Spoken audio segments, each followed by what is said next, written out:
읽으신 이 말씀을 가지고 영적 DNA를 계승하라는 제목으로 하나님 말씀 함께 살펴보도록 하겠습니다. 가정의 달 맞아 우리 성도들의 모든 가정이 다 행복하기를 주님의 이름으로 축복합니다.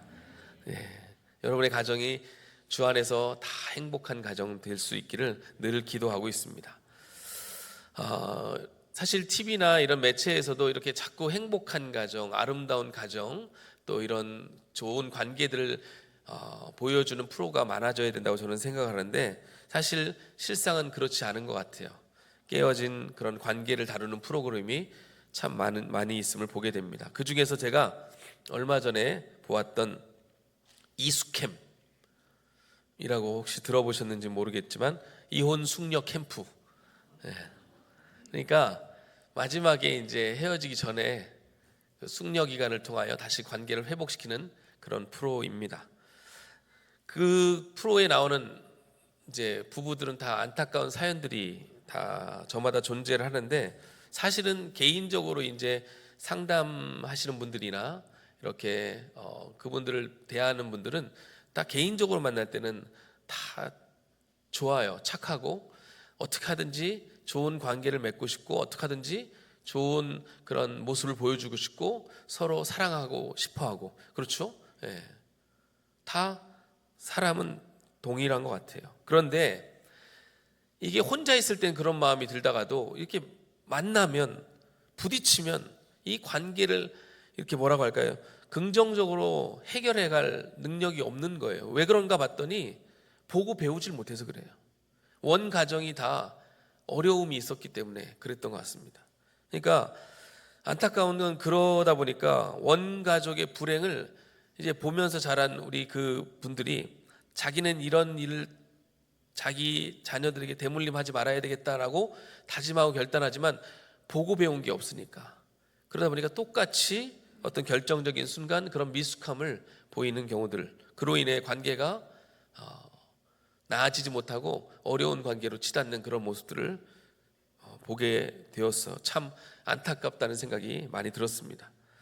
그래서 오늘 어떻게 하면 우리가 우리에게, 우리 자녀들에게 좋은 것을 더 계승하고 아름다운 유산을 대물림할 수 있을까를 생각하면서, 특별히 오늘 삼손의 출생에 관한 비밀을 함께 나누면서 우리가 그것들을 배우고 함께 느끼는 시간이 되었으면 좋겠습니다.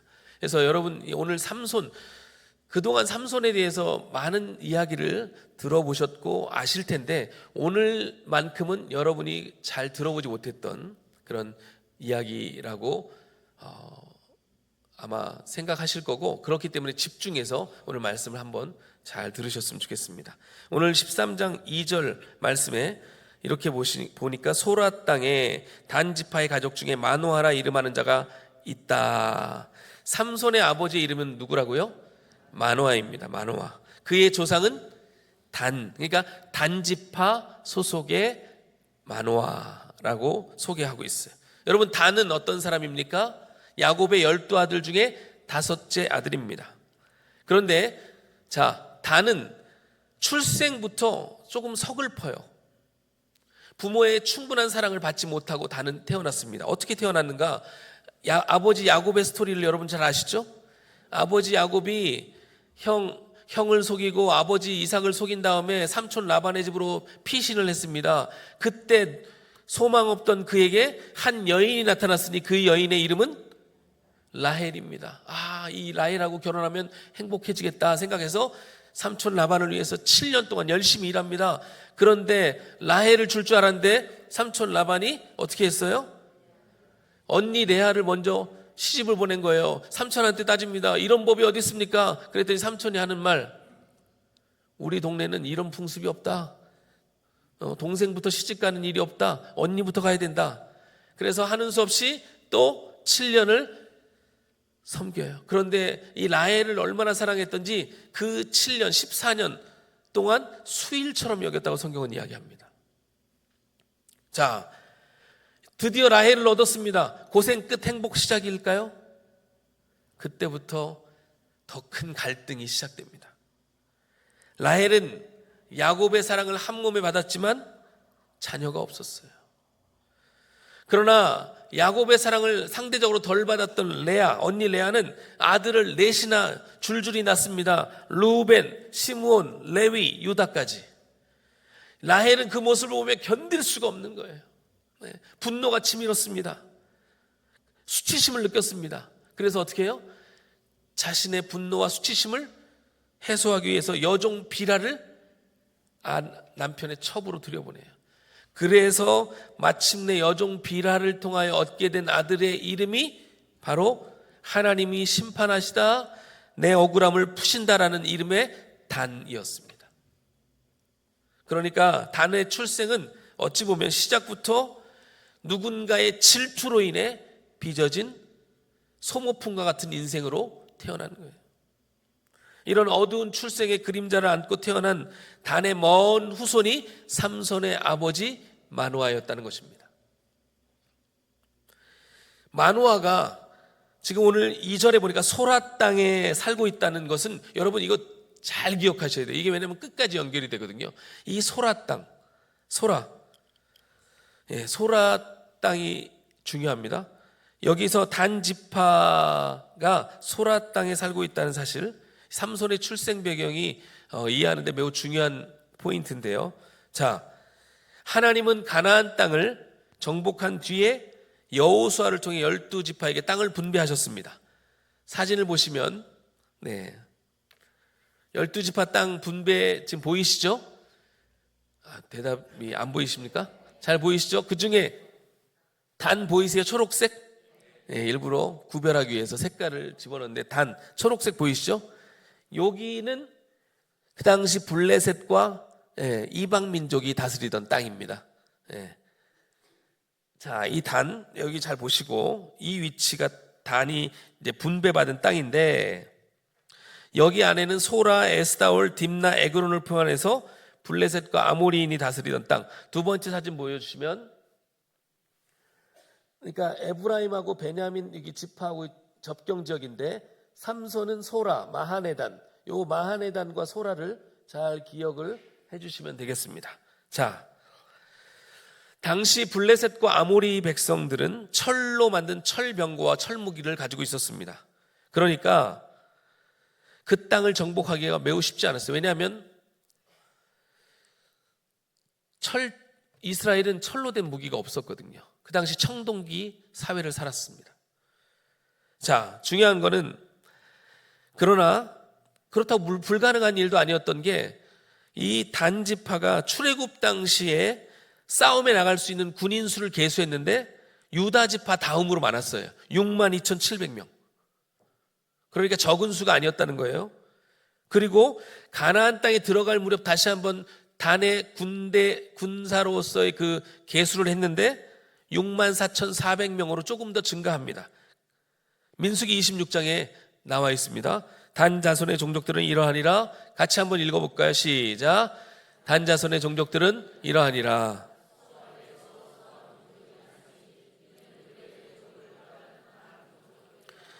수함 모든 종족에 계수된 자가 64,400명이었더라. 64,400명, 조금 더 증가했습니다. 그러니까 이 말은 무슨 얘기냐면 단지파가 다른 족속에 비해서 인구수가 부족하다거나 또 군인수가 부족해서 정복하지 못할 그런 형편은 아니었다라는 거예요. 그런데 결과는 완전히 달랐습니다. 다른 11지파는 분배받은 기업을 점차 정복해 나가고 완전히 정복한 지파도 있었지만 단지파는 기업으로 받은 땅을 정복하지 못했습니다. 오히려 아모리인들에게 쫓겨 유다 접경 지역으로 밀려나게 되었습니다. 그래서 삼손의 그 조상들이 이때부터 유다 접경 지역인 마하네단 지역에 살았습니다. 아까 지도 보여주시면 마하네단, 유다 접경 지역에 쫓겨 살았어요. 문제는 왜 그러면 단지파가 이 산지 접경 지역으로 쫓겨났는가? 아까도 이야기했지만 전투력이 약해서? 아닙니다. 그들이 맞서 싸워야 할 블레셋이 너무 강해서? 아닙니다. 놀라운 반전이 숨겨져 있는데 단 지파는 하나님이 주신 기업을 스스로 포기해버렸기 때문입니다. 그것도 사사시대 초기에 약속의 땅에서 받은 기업을 포기해버렸어요. 이제부터 쭉 제가 그 1년의 과정을 설명해 드리도록 하겠습니다. 사사기는 총 21장으로 1장부터 16장까지는 사사시대, 그러니까 어떻게 보면 시대순으로 쭉 정리가 되어 있어요. 그래서 시대별로 사사들이 등장을 합니다. 계속 같은 반복적인 일들, 또 사사가 나타나서 이스라엘 구원하고 죄짓고 또 하나님께 부르짖고 사사 나타나고, 이런 악순환이 어떻게 보면 반복이 되는데 17장부터 21장까지는 사사시대 에필로그, 그러니까 그 안에 담겨져 있지 않은 스토리가 기록되어 있습니다. 특별히 개인적 도덕적, 개인적 지파적 타락이 얼마나 확산되어져 가는지를 17장부터 21장은 소위 부록으로 그 안에 있었던 이야기들을 담고 있어요. 그 중에 18장은 단지파가 하나님이 주신 기업을 스스로 포기하고 자기들이 좋아 보이는, 자기들이 딱 정복하기 쉬워 보이는 땅으로 이동하는 사건을 자세히 소개하고 있습니다. 북쪽으로 이동을 하는데 18장 사사기 1절 같이 한번 읽어보도록 하겠습니다. 시작.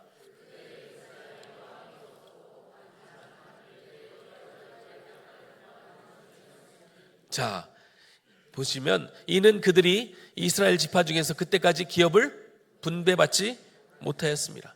여러분, 분배받지 못했습니까? 분배받았어요. 분명히 여호수아에게 분배를 받았습니다. 그러나 이때까지 기업을 분배받지 못했다고 하고 기업을 찾으러 다닌대요. 이게 무슨 얘기예요? 그러니까 원래 주어진 땅에 그들은 만족하지 않고 새롭게 기업을 얻으려고 자신들이 소유할 만한 땅을 찾으러 돌아다닌 거예요. 결국 찾았는데 어디다 찾게 되냐? 북쪽 경계에 위치한 라이스라는 땅을 점령하게 되는 거예요. 그래서 세 번째 사진을 보시면 이들이 어떻게 이동을 하냐면 원래 단지파에서 미가의 집 라이스 땅으로. 이것도 스토리가 있는데 그건 조금 이따 말씀드릴게요. 단지파는 하나님이 주신 기업을 버리는 것이 얼마나 심각한 일인지 몰랐어요. 그냥 자기들이 좋아 보이는 땅, 자기들이 좀 점령하기 쉬워 보이는 땅으로 이동했다는 거예요. 하나님은 우리에게 맡겨주신 이 기업을 얼마나 중요하게 여기시는지 몰라. 그래서 이스라엘에게 땅을 분배를 해주신 다음에 지파별로도 분배해 주시지만 각 가족별로도 인원수만큼 분배를 해주시거든요. 예를 들어 기업으로 받은 땅을 내가 돈이 없어가지고, 예를 들어 우리 김웅배 장로님한테 좀 돈을 꿔야 되겠어요. 그래서 그러면 그냥 꿀 수 없으니까 제가 받은 기업을 담보로 제공하고, 그럼 장로님은 저한테 얼마를 꿔줄 거 아니에요, 곡식이나 돈으로. 그런데 영원히 제가 돈을 못 갚았다고 영원히 장로님의 소유가 되는 게 아니에요. 이스라엘의 법에 의하면 어떻게 됩니까? 희년이 되면 50년째가 되면 다시 내 형편이 어떠하든지 상관없이 원주인에게 돌려주도록 되어 있습니다. 이 얘기는 뭐예요? 하나님이 그 기업을 얼마나 중요하게 여기신지 알려주는 대목이에요. 우리에게 주신 기업이 그만큼 소중하다고 말씀하는 거예요. 그런데 단지파는 이런 명령에도 하나님이 주신 기업을 헌신짝처럼 여깁니다. 물론 강력한 블레셋을 무찌르고 그 땅을 차지하는 게 쉬운 일은 아니었습니다. 그러나 여러분, 동일한 상황에서 갈렙을 보세요. 갈렙 헤므론이 얼마나 점령하기 어려운 요새 같은 지역이었는지. 그러나 갈렙은 어떻게 합니까? 이 산지를 내게 주소서. 주님이 약속하셨기 때문에 반드시 내가 이 땅을 차지할 줄 믿습니다. 믿음으로 도전하는 거예요. 쉬워서 한 게 아니라는 거예요. 단지파는 결정적으로 전쟁에서 승리를 주시는 하나님을 신뢰하지 못했다는 거예요. 믿음이 없었기 때문에.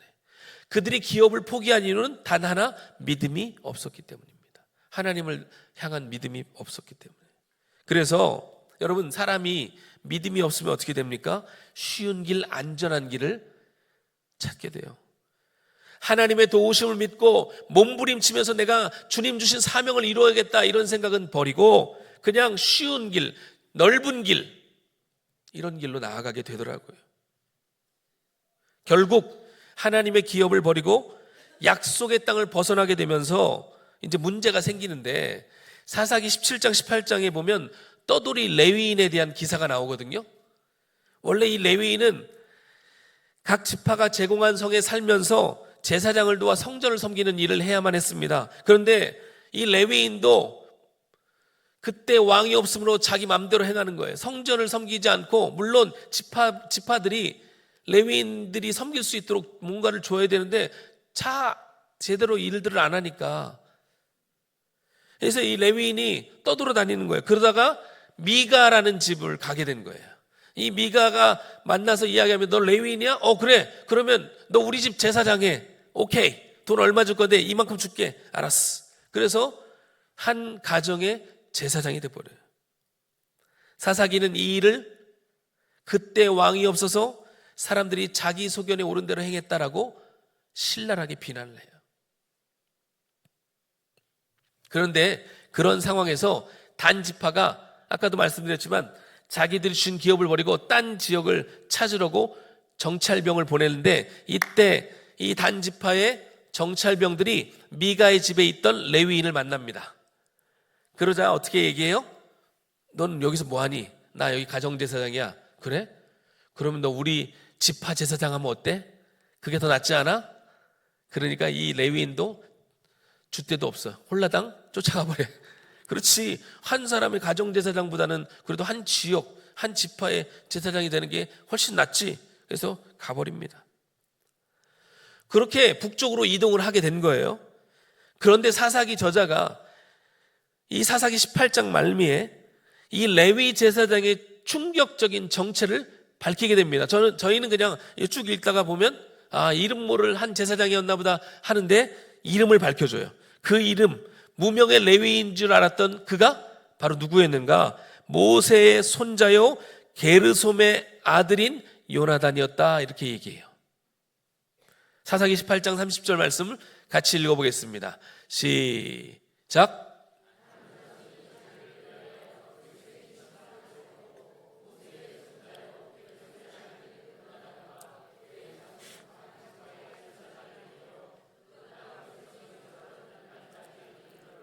아멘.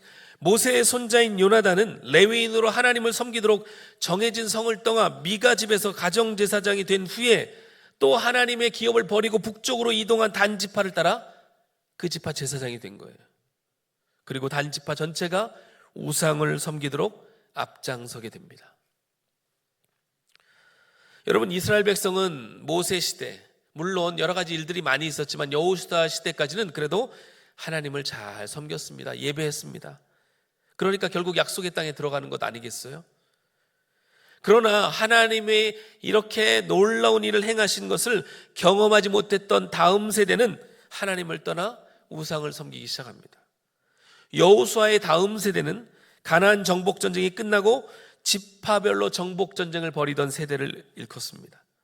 따라서 여호수아와 게르솜이 같은 세대였다고 한다면 요나단은 사사시대 초창기 인물이 되는 거예요. 그러니까 단 지파가 우상을 섬긴 일은 모두 사사시대 끝에 가서 이루어지는 게 아니고 초창기 때부터, 이미 여호수아 시대가 끝나고부터 벌써 문제가 시작되었다는 것을 의미해요. 이스라엘의 타락과 우상 숭배의 범죄가 생각보다 빨리 진행되었다는 것을, 그 확산의 정도가 심했다는 것을 우리에게 가르쳐주고 있습니다.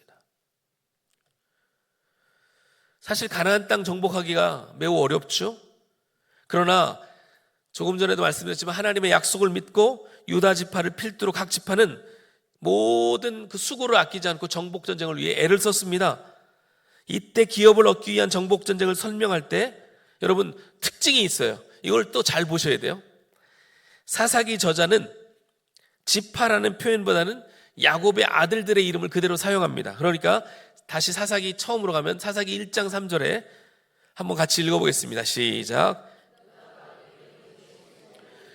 지금 여기는 유다 지파를 의미하는 거예요. 유다가 야곱의 아들들 이름을 그대로 씁니다. 그러니까 유다 지파가 아니고 유다라고 하죠. 29절 같이 읽습니다.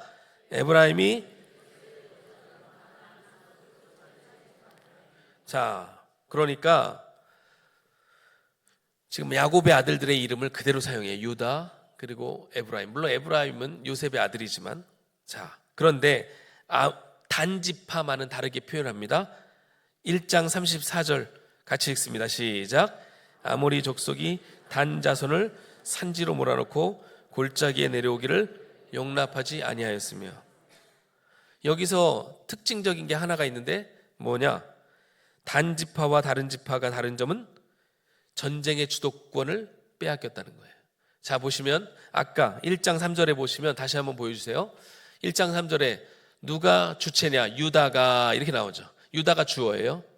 그러니까 이스라엘 12지파가 주체예요. 그 다음에 아까도 에브라임이 이렇게 나와요. 에브라임이 이게 주체예요. 물론 에브라임 같은 경우에는 가나안 족속을 다 쫓아내지 못했어요. 그래서 함께 삽니다. 일부. 그런데 지금 단 족속은 주체가 단이 아니에요. 성경 34절 다시 한번 보시면 아모리 족속이 이렇게 돼 있어요. 사사기 1장 22절도 보면 요셉 가문도 베델을 치러 올라가니 이렇게 돼 있고요. 사사기 1장 18절 한번 보여주실래요? 사사기 1장 18절 같이 읽겠습니다. 시작. 유다가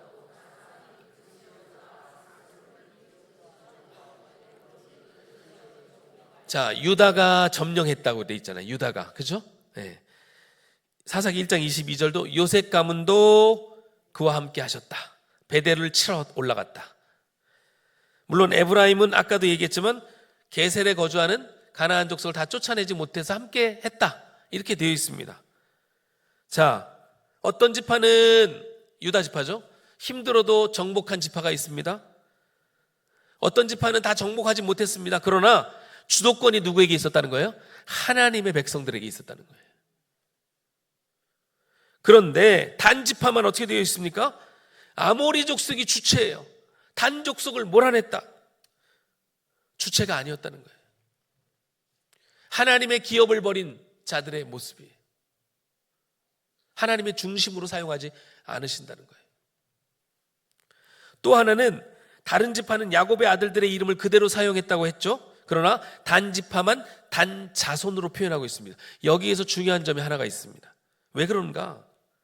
이것은 정확하게 아모리 족속과 싸운 대상이 단 지파 전체가 아닌 단 지파 소수의 사람들만 남아 있었기 때문이에요.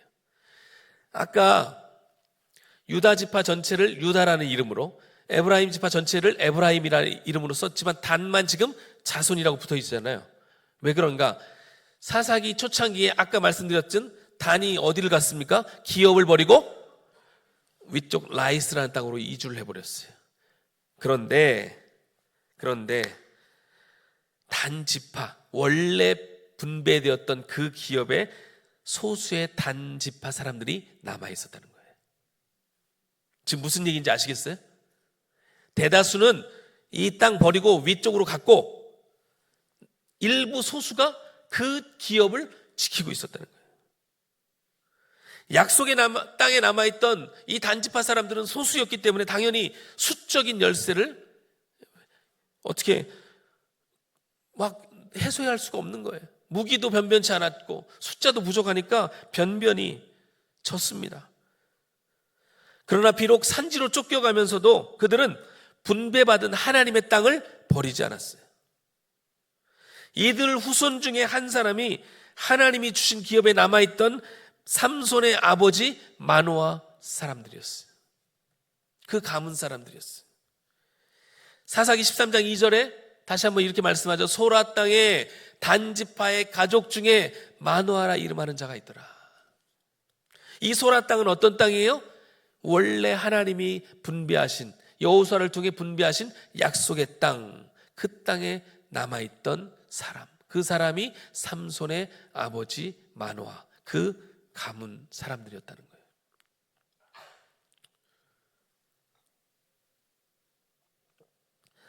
여러분, 사람들은 주류에서 벗어나는 것을 두려워해요.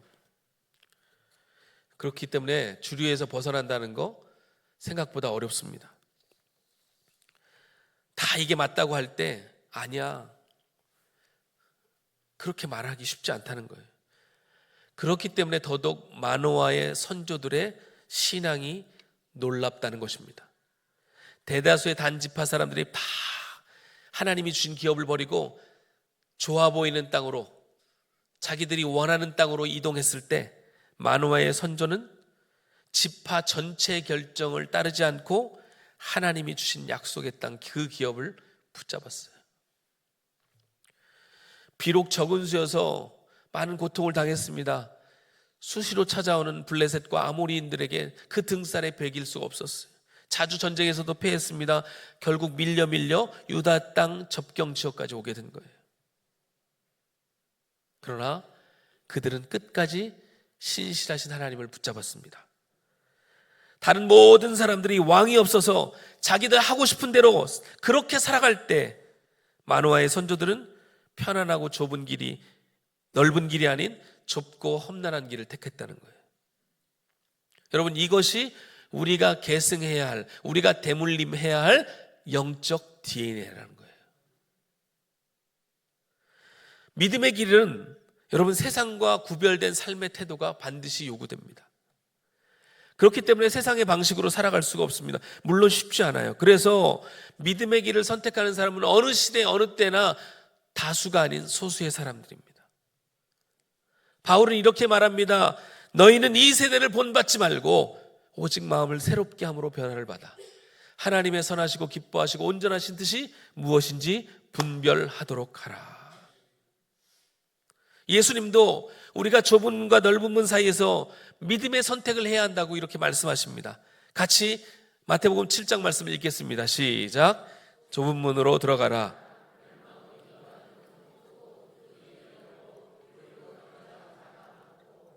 생명으로 인도하는 문은 좁고 길이 협착하여 찾는 자가 적음이라. 이스라엘의 왕이 없어서 각자 자기가 하고 싶은 대로 살아가던 그 시대, 그러나 마노아의 가족만큼은 사람들의 인정과 평판이 아닌 믿음의 길을 택했습니다. 바로 삼손은 이런 믿음의 혈통에서 태어나는 거예요. 하나님은 하나님의 사람을 그렇게 만들어 가시는 거예요.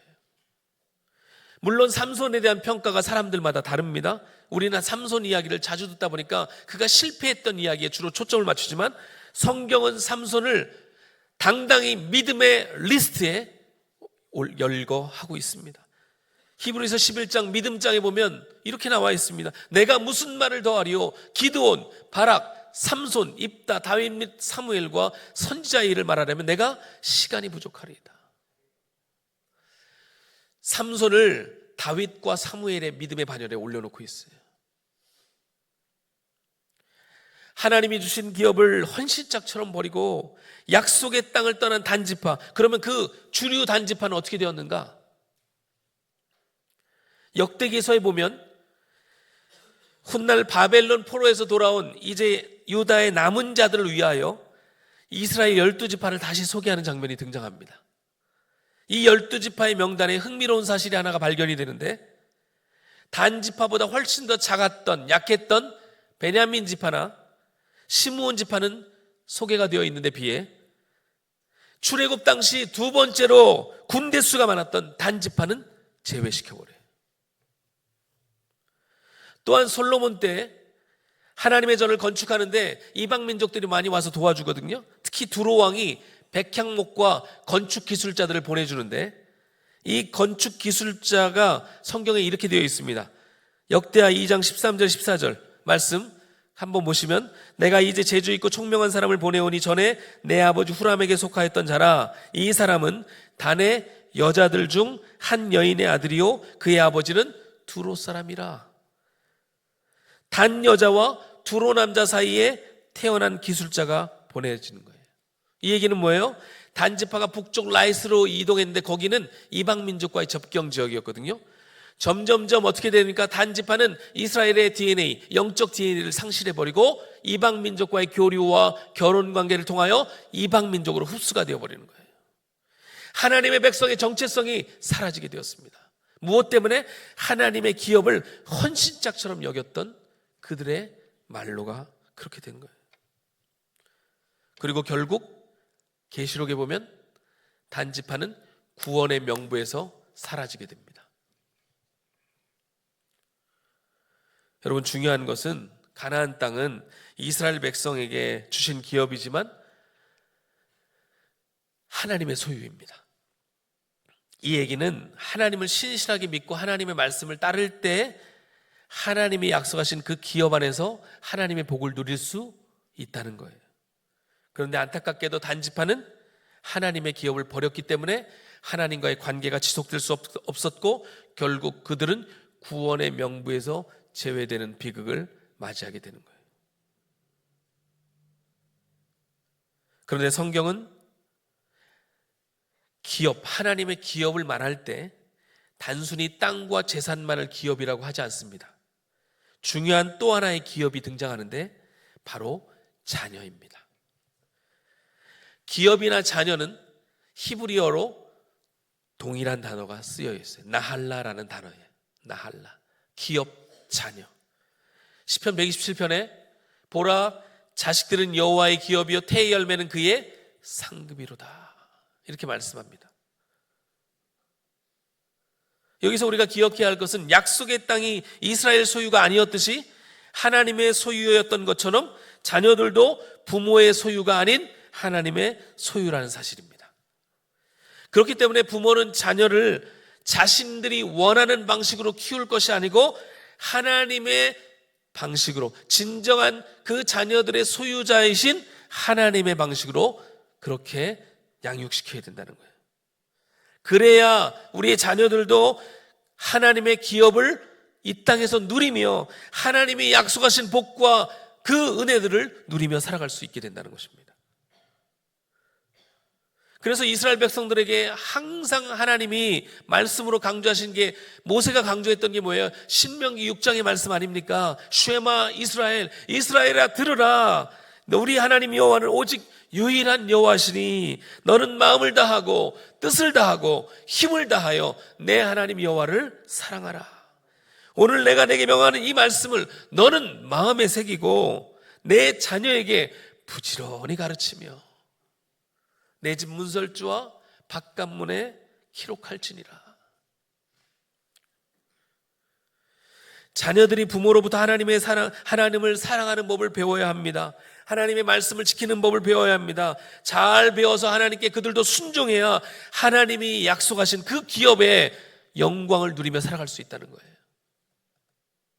오늘 단지파가 보여주는 영적 교훈입니다. 그러나 하나님의 기업을 지켰던 소수의 단지파, 그 가정에서 이스라엘을 구원할 사사가 태어나는 거예요. 여러분, 무엇을 선택하시겠습니까? 말씀을 정리하겠습니다. 여러분, 이어달리기, 우리 정원기 집사님 예고하지 않은 건데 한번 나와 보실래요? 이어달리기 할 때 제일 중요한 건 뭐냐면 빠르게 달리는 게 중요한 게 아니에요. 이어달리기는 뭐예요? 바통이 중요해요. 이걸 잘 전달해 줘야 됩니다. 왜냐하면 항상 올림픽 보면 미국이 계주 우승 후보 1순위거든요. 근데 가끔 미국이 탈락하는 경우가 있어요. 언제? 바통을 떨어뜨려요. 자, 제가 바통을 넘겨줄 테니까 우리 하영 형제한테 전해주세요. 자, 바통을 어떻게 받아요? 달려가서 하영 형제. 네. 달려가지 않아도 돼요. 하영 형제는. 네. 여러분, 이 바통이 뭐예요? 하나님의 말씀입니다. 이 말씀을 잘 넘겨줘야 그들도 계속해서 달려갈 수가 있는 거예요. 하나님의 은혜의 대로를 향해, 그리고 완주하는 그 목표 지점을 향해 끝까지 완주하고 결과적으로 잘 달리는 자에게 우리 하나님이 상급을 예비하고 계신다는 것입니다. 우리도 물론 믿음의 1세대가 여기는 계세요. 그런데 어쨌든 하나님의 말씀이 우리에게 전달되었습니다. 바통을 받았으면 우리도 전달해줘야 되는 사명이 있지 않습니까? 이 사명, 사실은 제가 퍼포먼스로 바통 다 사가지고 여기서 다 하려고 했거든요. 근데 제가 시간이 없어가지고 그렇게는 못했고, 그래서 이 믿음의 바통을 여러분 잘 계승할 수 있기를, 그래서 하나님의 복을 우리의 가정과 우리의 다음 세대가 누리며 살아갈 수 있게 되시기를 주님의 이름으로 축복합니다. 아멘. 우리 함께 찬양하고 기도하겠습니다. 주님이 주신 땅으로 함께 찬양하겠습니다.